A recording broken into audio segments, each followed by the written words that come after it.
The air curdled, thick with a scent that was less smell and more in absence. The gnawing, pervasive emptiness of deep space, mixed with the biting chill of a world without sun, a world where something ancient and hungry had just stirred. It clung to their throats, a frost that felt like it reached into their very marrow. Outside the shielded viewport, the cosmic spirits writhed. They weren't mere phantoms. These were entities woven from the dying echoes of collapsed stars and the hungry whispers between galaxies. Tendrils of shadow and raw entropy coiled and unfurled, vast and incomprehensible. Their forms shifted, a kaleidoscope of impossibly sharp angles and void black gaps that promised oblivion. One moment, a skeletal titan with eyes of frozen light. The next, a roiling tempest of non-existence that seemed to drain all warmth from the universe itself. The Valiant, a human research vessel, trembled under the sheer psychic weight of their proximity. On the bridge, the alien crew, a collection of multi-limbed, multi-eyed beings known as the Xylos, quivered, their biosensors screaming red alerts. Their primary scout, Cathar, was practically catatonic, his 4 eyes wide with cosmic dread.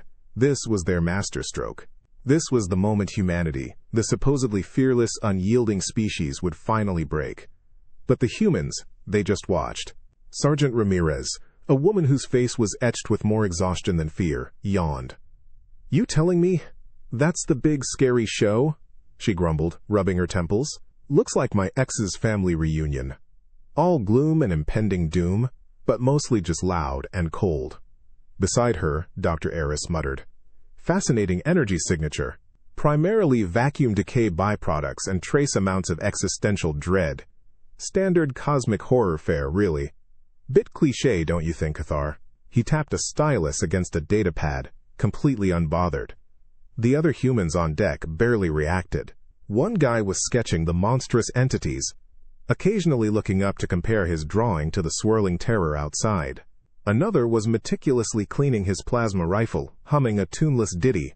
A third was haggling over the price of MREs with a bewildered Xylos quartermaster, completely ignoring the existential threat looming beyond the hull. Their faces showed mild annoyance at the sudden drop in temperature, or perhaps just boredom. This cosmic horror, these ancient, soul-devouring specters of the void, were simply inconvenient.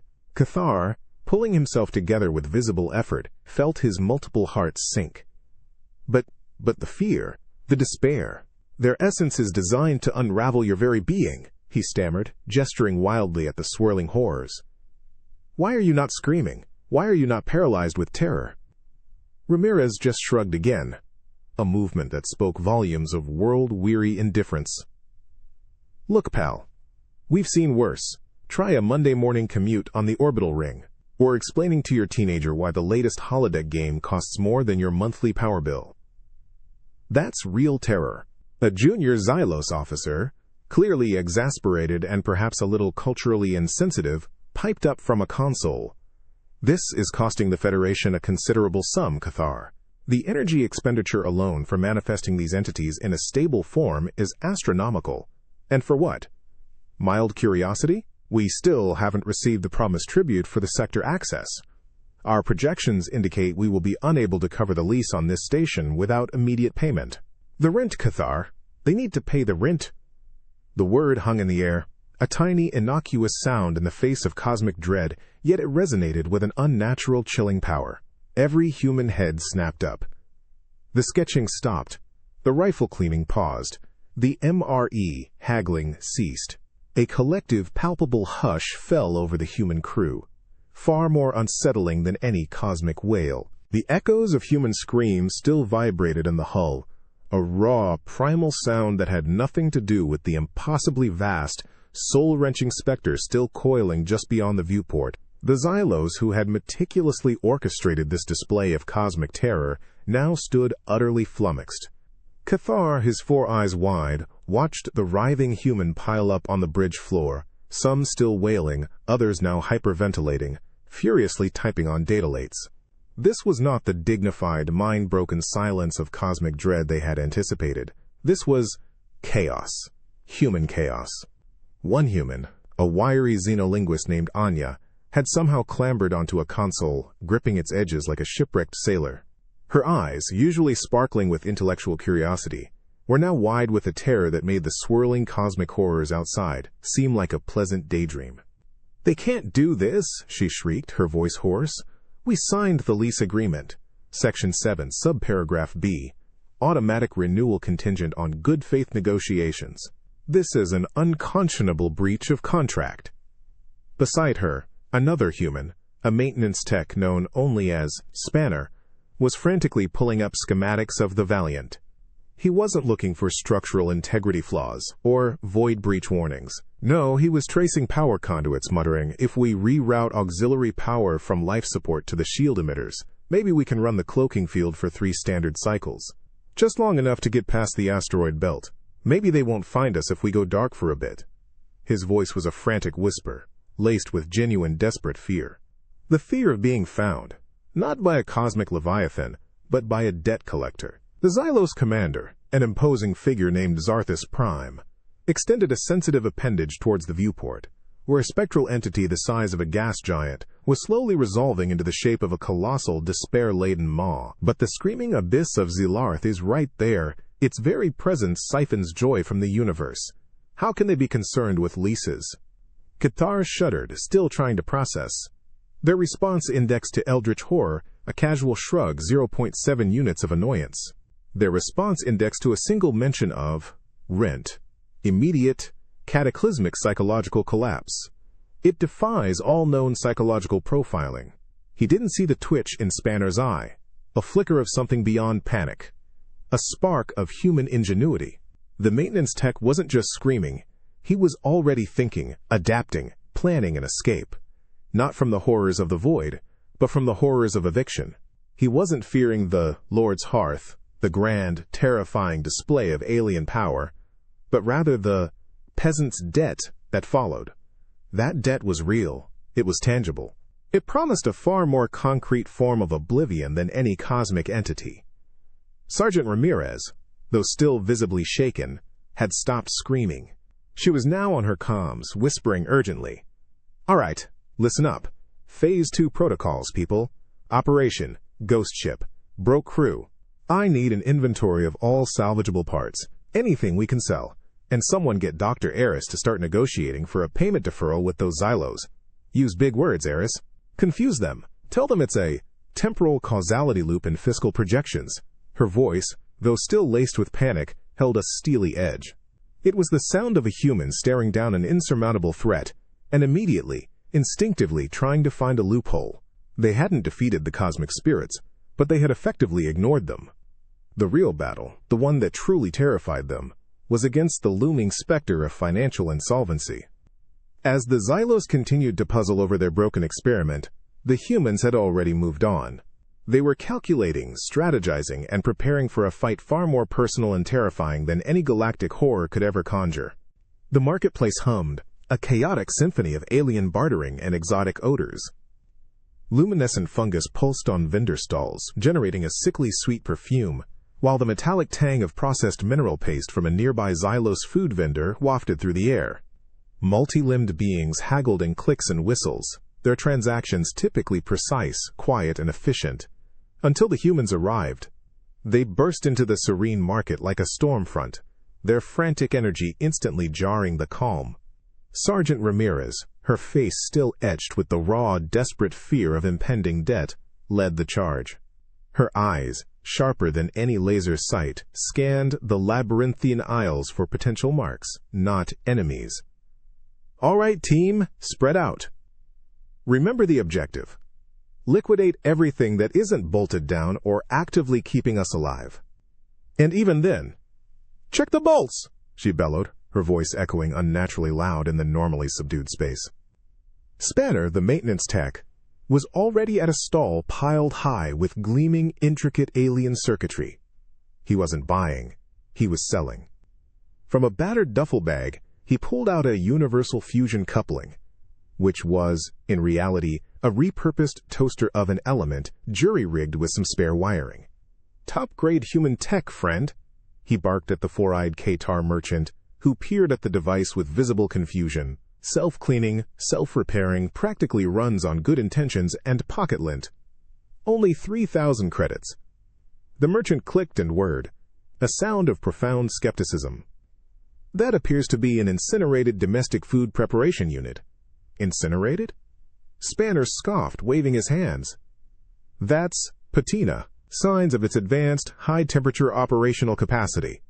This bad boy has seen the dark side of a supernova. Practically. You won't find one more resilient. He slapped the side of the coupling with a resounding clank. Anya, the xenolinguist, was further down, meticulously explaining to a bewildered ambassador from the Glorgon Collective why her authentic human artifact, a plastic spork, was a sacred eating implement passed down through generations of warrior chefs.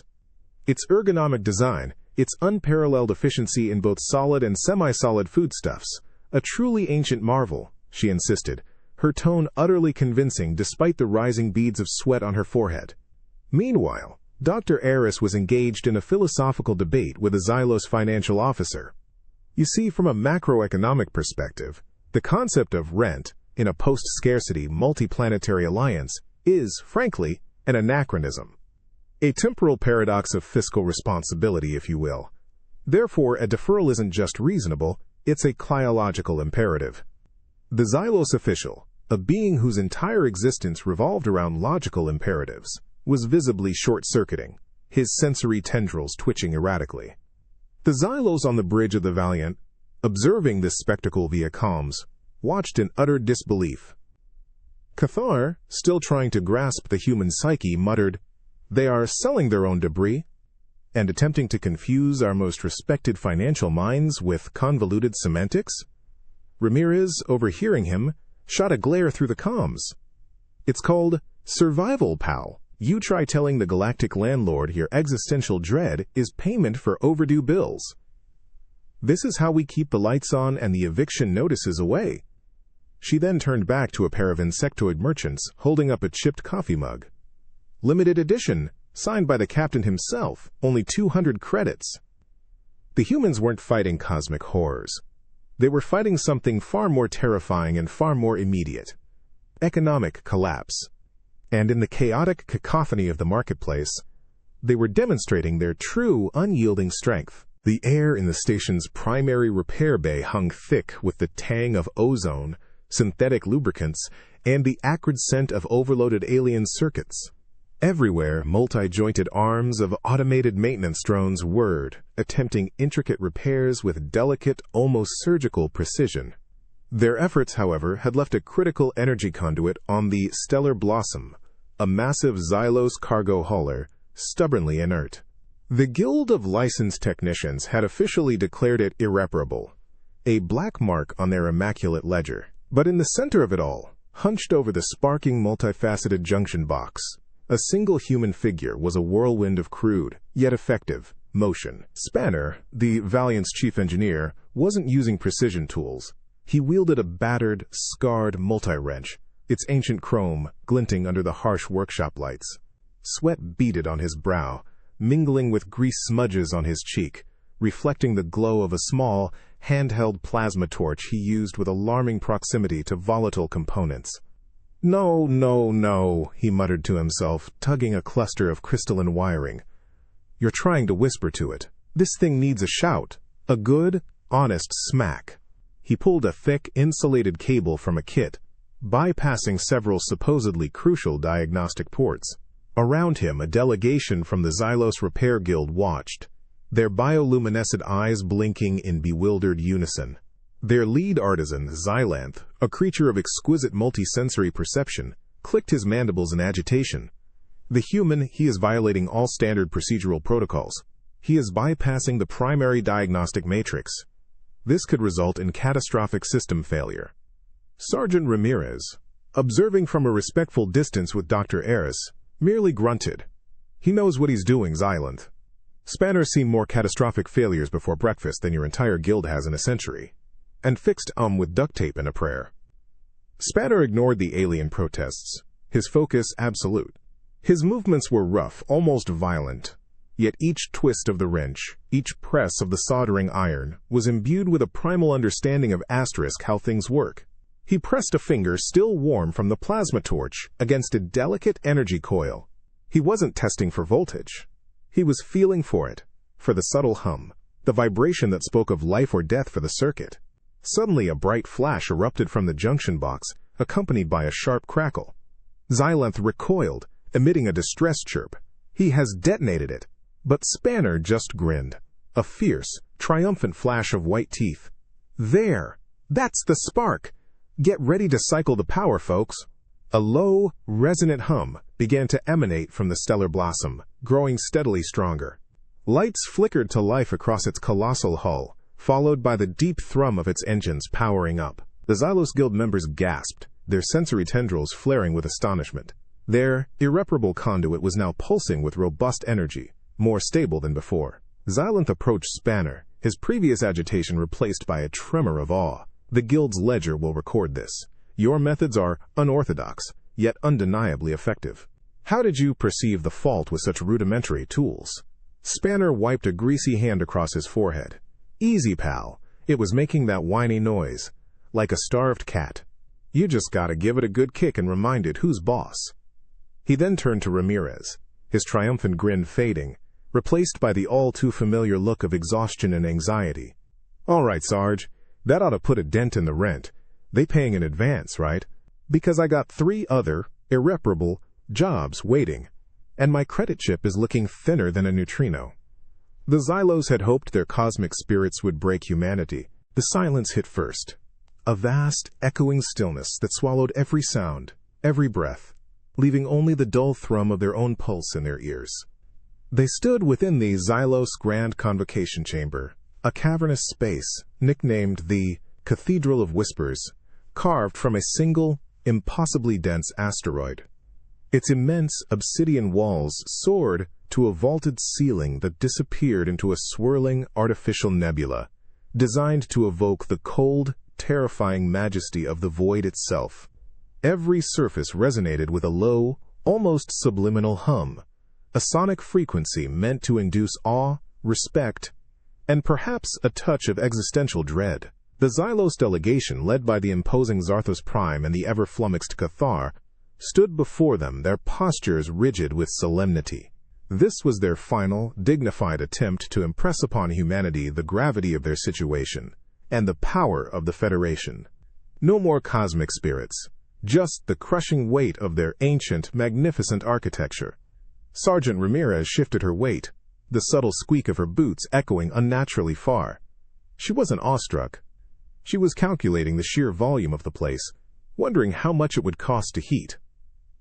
Nice acoustics, she muttered, nudging Dr. Eris.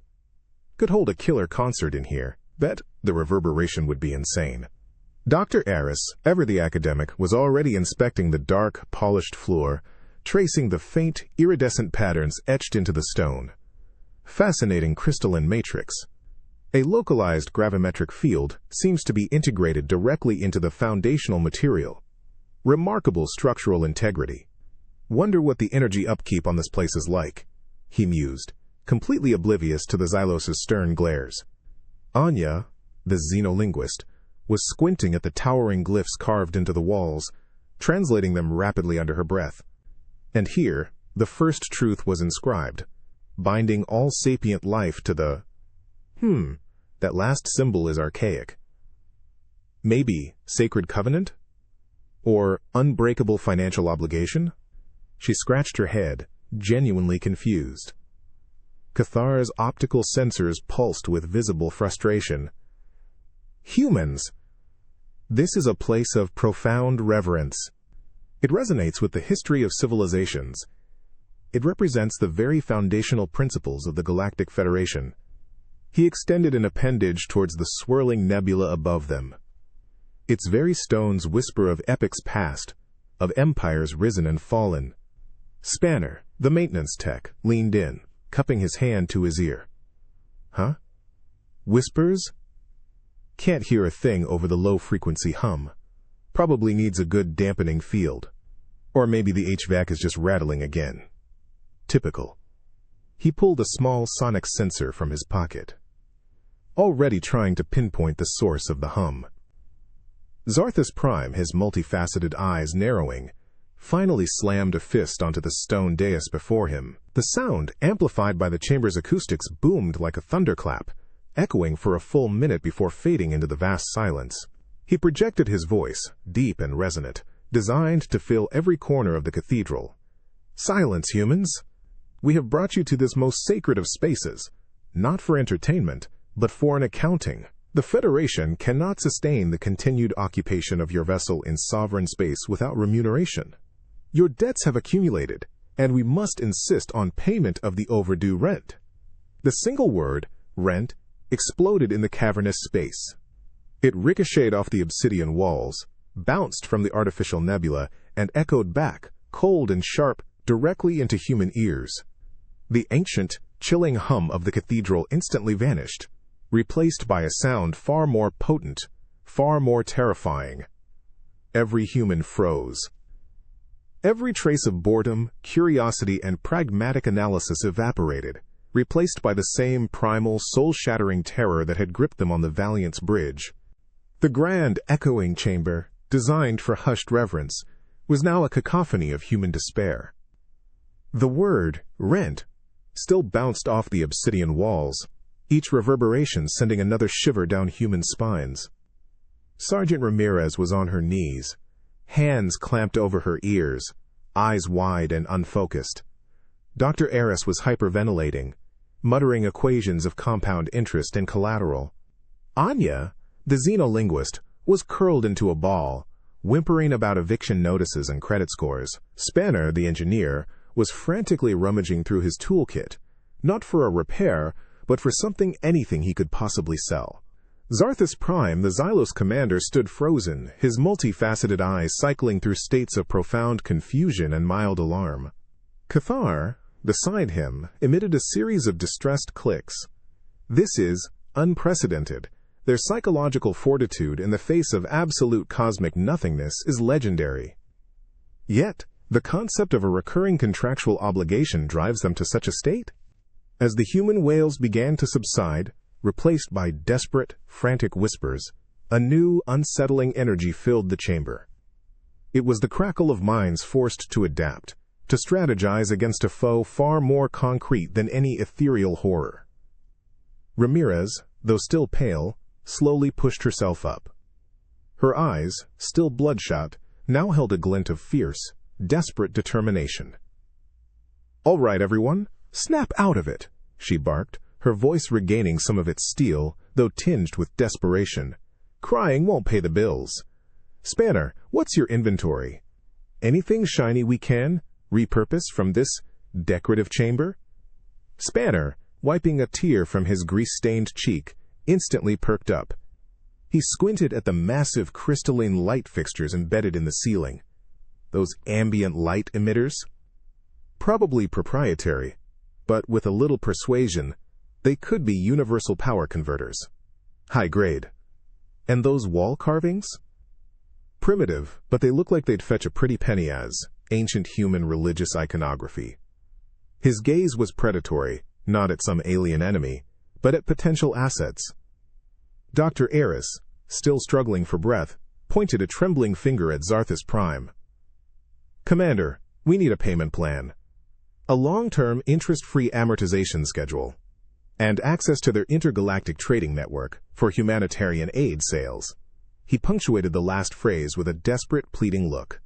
Anya, ever the linguist, was already sifting through the archives on her datapad, muttering Article 4, subsection Z9 of the Federation Charter states. Debtor species are entitled to fair and equitable opportunities for economic recovery. It's a long shot, but we can argue alien-induced fiscal distress. The Xylos delegation watched, utterly baffled. They had presented the humans with the chilling grandeur of their civilization's heart, hoping to awe them into submission. Instead, they had triggered a frantic, almost violent scramble for credits. This wasn't submission. It was a desperate, cunning adaptation. Zarthus Prime finally found his voice, a deep, rumbling sound. "Humans. The Federation is not a pawn shop, nor are we a charitable organization for fiscal distress."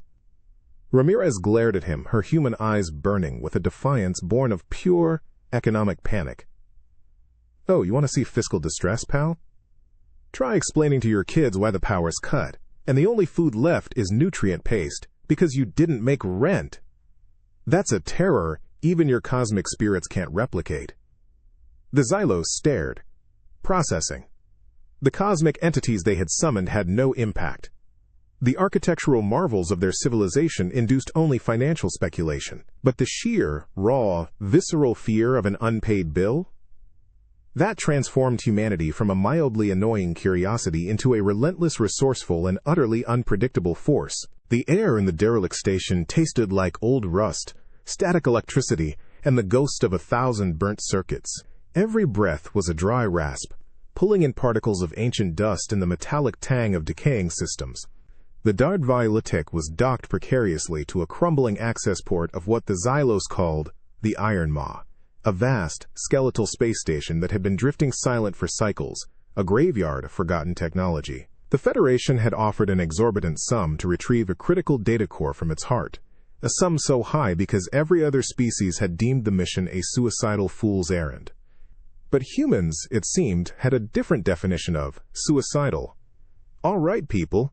Eyes open." Sergeant Ramirez's voice was a low growl over the comms, cutting through the eerie silence that pressed in on them. Her heavy boots crunched on pulverized alloy, each step echoing unsettlingly down the shadowed corridors.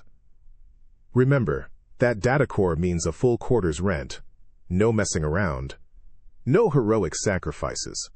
Just get in, get the data, and get out. Intact, preferably." Spanner, his plasma cutter humming low, kicked a fallen girder out of their path. Its impact sent a shower of sparks that briefly illuminated monstrous shadows dancing on the grimy walls. "Just imagine the late fees if we don't get this," he muttered, more to himself than anyone else, his voice tight. The fear in his tone wasn't for the structural integrity of the station, but for the invisible ledger back on the Xylos Federation servers. They moved through a labyrinth of twisted metal and dead machinery. Flickering emergency lights, jury-rigged by Spanner before entry, cast long, distorted shadows that seemed to shift with every distant groan of the station. Somewhere, deep within, they could hear the faint, intermittent crackle of overloaded relays. The Iron Maw was slowly eating itself. Suddenly, a series of klaxons blared, ripping through the oppressive quiet. Automated defenses, dormant for centuries, had sprung to life. Lasers, ancient and erratic, began to stitch glowing lines across the corridor ahead. Dr. Eris ducked instinctively, his movements surprisingly agile for an academic. "These are archaic auto-sentinels. They shouldn't be active. The power fluctuations must have—" "Oh, bother. Who cares why they're active, Eris? Just get behind the cover," Ramirez barked, already firing her pulse rifle. Blue energy bolts slammed into the wall, showering them with debris. She pushed forward, not with reckless abandon, but with a calculated, desperate efficiency. This wasn't combat. This was a race against time, with eviction as the ultimate penalty. Anya, the xenolinguist, pressed herself against a rusted console, frantically trying to interface with it. "I'm attempting to override their targeting parameters. The old Federation code is incredibly dense, but it mentions penalties for unauthorized resource extraction. Then tell them we're here on a contractual obligation." Spanner yelled back, his plasma cutter spitting sparks as he began to cut a hole through a reinforced bulkhead, bypassing a particularly nasty laser grid. "Tell them it's about the damn rent." The taste of iron was strong in Ramirez's mouth now, the metallic tang of adrenaline and exertion. She smelled smoke from Spanner's plasma cutter, mingling with the stale electric scent of the station's dying breath. This wasn't some abstract cosmic horror. This was real, physical, painful. A stray laser bolt grazed her arm, searing through her enviro suit. She hissed, but barely broke stride. A little burn was nothing compared to the cold, gnawing dread of an unpaid bill. This grit, this refusal to back down from actual, tangible danger, wasn't born of bravery in the face of oblivion. It was born of a far more primal human fear. The fear of being truly, utterly homeless. The air grew heavier, thick and cloying, as they descended into the Iron Maw's core. Every clanking step on the grimy access ladder echoed back, amplified by the silent pressing weight of ancient, forgotten machinery that lay dormant all around them. The taste of ozone was almost palpable now, a metallic sting that promised power, or perhaps just breakdown. This was it, the chamber containing the critical data core. A single, massive, blast-shielded door, pitted and scarred, was all that stood between them and a full quarter's rent. "All right, Spanner, Anya, on the door. Eris, get ready to interface," Sergeant Ramirez ordered, her voice low and tight, her pulse rifle held at the ready. Her eyes, narrowed against the gloom, swept the cavernous space. This felt too easy. Too quiet. As Spanner began to burn through the door's ancient locking mechanism with his plasma cutter, a low, grinding hum began to vibrate through the very deck plates. It grew, slowly, steadily, until the entire chamber thrummed with a deep, resonant growl that settled in their bones. A vast, shadowy form began to articulate in the far corner, rising from a recessed charging cradle. It was colossal, a true relic of a bygone era. Standing easily 10 meters tall, it was an automated guardian, clad in layers of pitted, dark alloy that resembled medieval plate armor. Its single optical sensor, a crimson cyclopean eye, flared to life, casting an angry red beam across the humans. Every movement was slow, deliberate, each shift of its massive, jointed limbs groaning like tectonic plates. But the sheer, crushing weight it conveyed was terrifying. This wasn't a sleek, agile, modern combat bot. This was a walking fortress, designed to endure, to smash, and to protect, with absolute, unyielding force. The crushing weight of a knight's armor had awoken. "Oh, you've got to be kidding me," Spanner gasped, his plasma cutter dropping, sputtering. "That's a Bulwark-class Sentinel. They were outlawed 5 centuries ago for excessive collateral damage." The Sentinel took another deliberate, thundering step, its single eye fixed on the data core door, then on the tiny, fragile humans. A deep, guttural thrum resonated from its internal speakers, a warning that shook the air. "It doesn't care about warnings, Spanner. It cares about intrusion," Ramirez yelled, unleashing a volley of pulse rounds at the Titan. They sparked harmlessly off its reinforced carapace, doing nothing but making a series of irritating pings. "We can't fight that thing head-on," Dr. Eris shrieked, ducking behind a control panel. "Its armor integrity is likely impenetrable to our current energy weapons. Even the Xylos feared these." His voice was laced with genuine primal fear, but still, his mind raced, seeking a logical solution. Anya, however, was no longer looking at the hulking guardian. Her gaze was fixed on the data core door, on the rapidly blinking light that indicated Spanner's cutter had almost breached the final lock. Her face was pale, not from the Sentinel's imposing presence, but from the sudden, stark realization of their potential failure. "The data core! If it gets damaged, or if we can't extract it, we lose the rent. All of it." That was it. That was the real trigger. The momentary awe, the tactical calculations, even the fear for their lives, all evaporated. Pure, unadulterated panic, far more potent than any cosmic horror or mechanical titan, seized them. Ramirez roared, a sound of desperation and fury. "Spanner, finish that damn door! Anya, Aris, find a weakness. Anything! This monstrosity isn't stopping us from making rent." She fired again, aiming for the joints, the seams, anywhere the armor might be thinner, her movements fueled by a sudden, desperate rage. This wasn't about surviving, it was about paying. Spanner, despite trembling, snatched up his cutter. The air inside the quarantine zone hung thick and heavy, a cloying mix of antiseptic and something far worse, the sickly sweet, decaying fragrance of an alien plague. It clung to their nostrils, a constant reminder of the unseen, microscopic terrors that pulsed within the containment fields. The Xylos, usually unflappable, had evacuated the entire sector, sealing off the infected research station like a tomb. They offered a king's ransom for a cure, a desperate gambit, because the plague threatened an entire star system. But the humans, true to form, had a different motivation. Masks secure? Bioscanners calibrated? "Remember, this isn't about heroism, people," Sergeant Ramirez's voice, muffled by her filtered helmet, echoed with a grim determination. "This is about the bonuses. That extra payout for successful retrieval and analysis? That's 2 months, rent, free and clear. If we blow this, we're back to scraping plasma conduits for salvage. Her tone was sharp, focused, devoid of any awe for the biological horror surrounding them. Dr. Eris, his normally neat hair now slightly disheveled inside his suit, meticulously adjusted a biosensor. The viral strain, designated Xylus omega, exhibits a unique cellular structure, highly resistant to conventional antiviral agents. Fascinating. And utterly terrifying. He sounded more intrigued than afraid, his scientific curiosity overriding any personal danger. He peered at a shimmering containment field that held a particularly virulent sample. Around them, the station was a ghost town. Desks lay abandoned, half-finished alien meals still on tables, a chilling snapshot of lives interrupted by an invisible threat. The only sounds were the whirring of their environmental suits and the distant, rhythmic thump-thump of the station's failing atmospheric processors. Suddenly, a klaxon blared, a shrill, piercing sound that cut through the silence. "Containment breach!" Anya's voice crackled over the comms, laced with a sudden, sharp fear.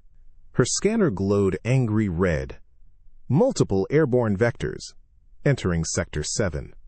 A shimmer of green, bioluminescent spores began to drift through the sealed corridor ahead, visible proof of the unseen enemy. The very air seemed to thicken, pressing in on them. The fragrance of plague was now overpoweringly sweet, a scent that promised fever, decay, and eventual oblivion. Containment failure? But the Xylos protocols are flawless. Spanner gasped, his hand instinctively going to his utility belt. Not for a weapon, but for a repair kit. This could contaminate everything. We won't get our bonus if the samples are compromised. Ramirez didn't hesitate. Spanner, seal off Sector 7. Anya, route us to the secondary research lab, the one with the intact viral archive. Eris, start scanning for a baseline genetic sequence. Anything we can use. She charged forward, her pulse rifle up. This wasn't a fight against sentient beings, but against an insidious, mindless force. A force that threatened not just their lives, but their financial solvency. The green spores drifted closer, microscopic assassins swirling in the artificial light. Ramirez fired a warning shot, not at the spores but at a failing ventilation unit, hoping to create a temporary localized airflow. Move it, people. We don't have time for a slow death by alien flu. That bonus isn't going to pay itself. The taste of iron was back in her mouth. Adrenaline, fear, and a desperate resolve. The threat of infection, of agonizing death, was real, but the threat of an unpaid bill, of losing the bonus that would finally put them in the black, felt far more immediate, far more pressing. This wasn't about prayers for a cure, it was about the cold, hard cash that cure represented. They pushed through the silent, dying station, their every movement a desperate race against an invisible enemy. The fragrance of plague hung heavy, a constant, chilling reminder of the stakes.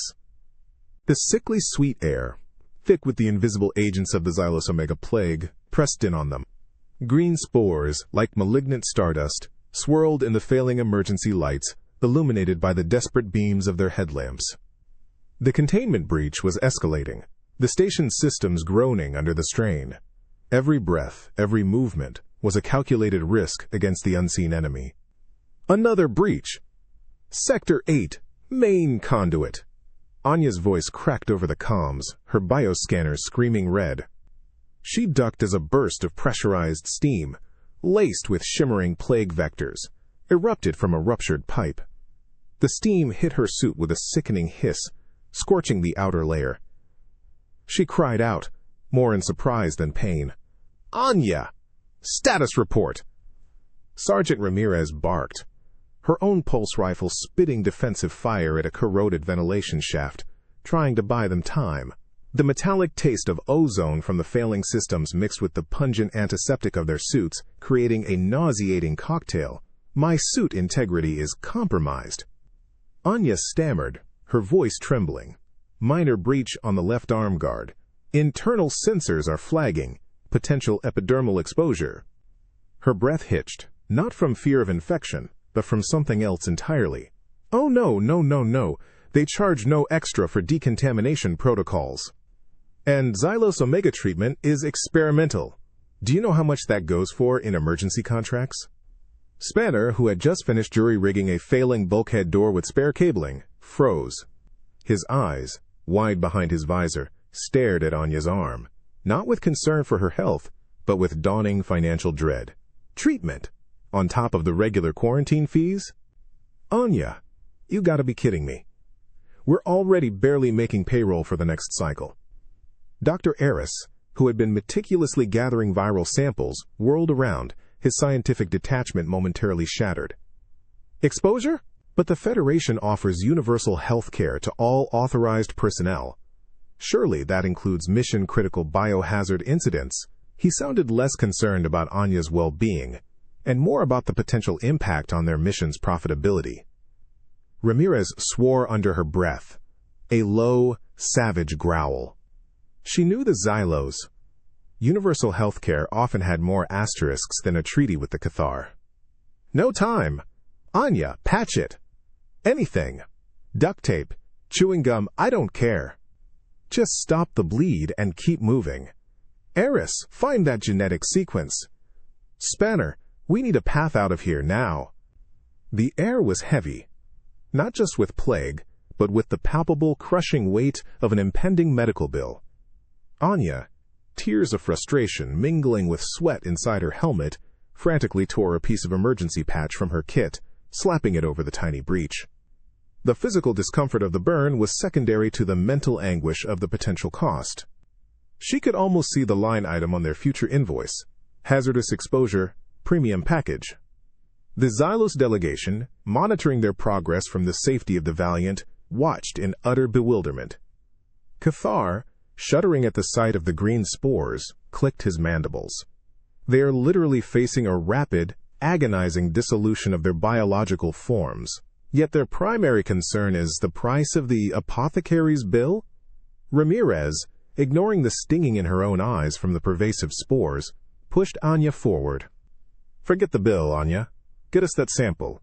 If we don't get the cure, the bonus vanishes, and then the bill won't even matter, because we'll be living out of a cargo container. The humans plunged deeper into the infected heart of the station, not driven by heroic self-sacrifice or a noble quest for a cure, but by a frantic, desperate race against an invisible clock. The price of their bodies, the very risk of their lives, was secondary. Because in the cold, uncaring void, the true fear wasn't death by plague. The wind whipped across the vast plains of Kepler 7b, a relentless, gritty force that stung exposed skin and carried the dry, earthy scent of ancient alien soil. Dust, fine as powdered silica, clung to every surface, coating the squat, hardy stalks of the iron-stalk grain that stretched to the horizon. This was Xylos Prime's breadbasket, and the Xylos had deemed its primary crop too recalcitrant, too physically demanding for their automated reapers. But humans, it turned out, had a different definition of recalcitrant. Hold the line, Spanner. We're losing 3 rows to that gust. Sergeant Ramirez's voice, raspy from the wind and amplified by her comms, cut through the din of modified human harvesting equipment. Her face, partially obscured by a dust-caked visor, was grim. Every swing of her heavy power-assisted scythe felt like tearing through a knot of solid wire. The very texture of the harvest grain, rough and unyielding, seemed to mock their efforts. Spanner, wrestling a sputtering human-built combine harvester that looked more like a battle tank than farm equipment, grunted in reply.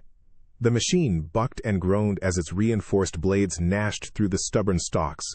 These husks are tougher than a Xylos's credit score, Sarge. The primary thresher's barely keeping up. If we burn out another blade, that's half our quota down the drain. His fear wasn't for the grain, but for the unforgiving arithmetic of their impending debt. Dr. Eris, usually confined to a lab, was now perched precariously on a rickety tower, deploying atmospheric sensors. He coughed, spitting dust. The crystalline structure of the iron stalk offers extreme resilience against solar radiation and high winds. Commercially viable, certainly, but ergonomically disastrous. My analysis indicates a 37% increase in musculoskeletal strain for manual harvesting. He wiped his visor, a frown etching his brow.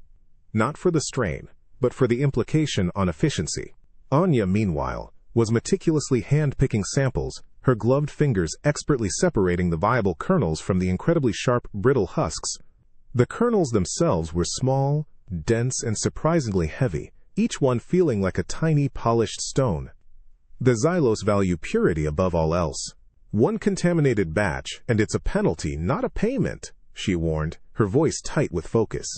From the safety of an orbital observation vessel, Cathar, the xylose scout, watched the swirling dust, the straining humans and their sputtering machinery.